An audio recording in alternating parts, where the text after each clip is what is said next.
The role of a 21st century councillor multifaceted, and we're working on the front line. We're advocating for our local community. We're solving problems. We're trying to fix things, and you're providing a lot of information.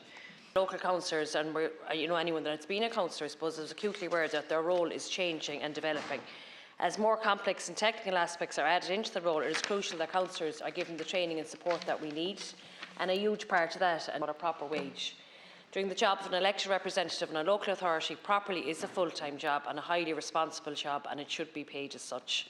If we expect local councillors to hold the local authority to account, we need to be prepared to pay an adequate wage that will attract top quality people into the role. I welcome the recognition in the programme for government that there is a need to enhance local authorities' fiscal autonomy, and a large part of that is through funding and certainty of funding.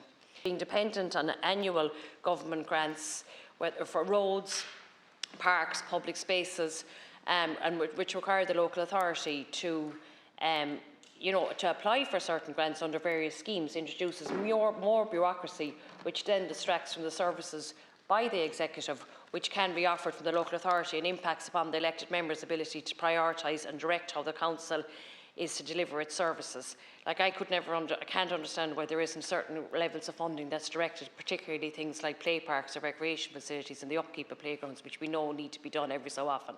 So the enhancement of local authorities' fiscal autonomy is dependent upon the certainty and stability of this funding. And I think this kind of certainty would lead to an improved decision-making, as priorities can be agreed strategically and with consensus over the course of the life of an elected council, rather than resulting in an annual scramble and the distribution of piecemeal projects, which reinforces the concept of clientism and undermines the vision of a 21st century councillor as outlined in the ILG report.